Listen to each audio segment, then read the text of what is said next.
Hello, everyone. Welcome to another installment. Hey, now. There we go. And welcome to another installment of Aaron's Book Club.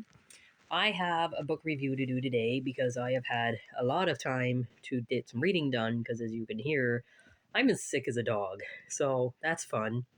But the first book review I have to do today is one of the classics that I think I listened to on an audiobook, but this is my first physical copy. So the book today is Animal Farm by George Orwell. And I'm not 100% happy with this cover, but it's what's inside that counts.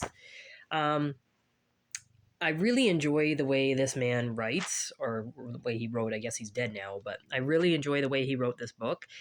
And I know that it is meant to be a satire of like a communist regime. And it is written in a humorous way, but the book kind of left me really sad because in the end, everything that he wrote about is incredibly accurate with what today's society is. We haven't changed at all. The cruelty of the powerful is all encompassing, and the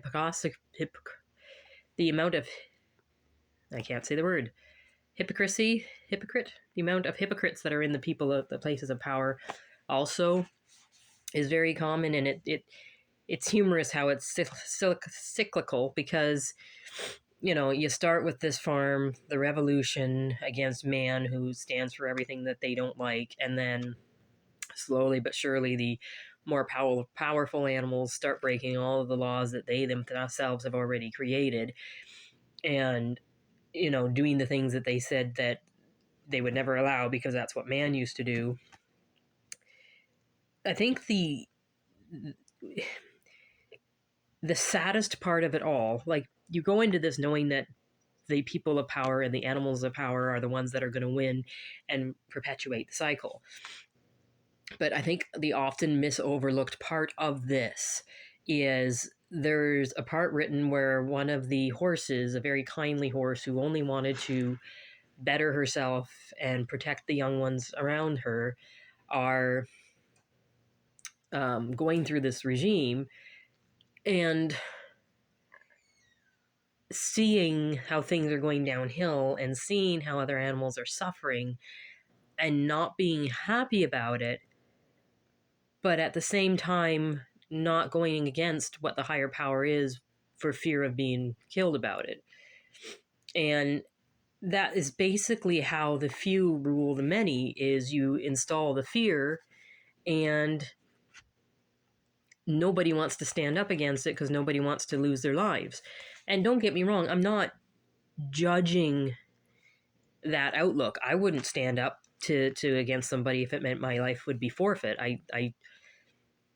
I would have a hard time going against the system, but he hit the nail on the head. If you can have the many as fearful of their life as everybody else, you can do whatever you want. And it's the same with these characters, as they see part of what's going on, but it's just easier to go along because you don't want to be killed. And in the end, things ended up being worse than when the farmer had overrun the farm, to the point where he was, going out and killing people once they were useful or no longer useful. But now they're working harder, being fed less than even what the farmer had fed them. And because of fear, nobody's standing up to them. So the camera does not want to come here. We'll do it this way. So yeah, I understand where he's coming from, but that's what left me incredibly sad at the end of it, because it's not going to change. It's the same thing again and again and again. If you overpower the weak, you've got all the power. So, really good book, really easy to read, but sad at the same time. Thank you very much, and I'll let you know when I have another book read.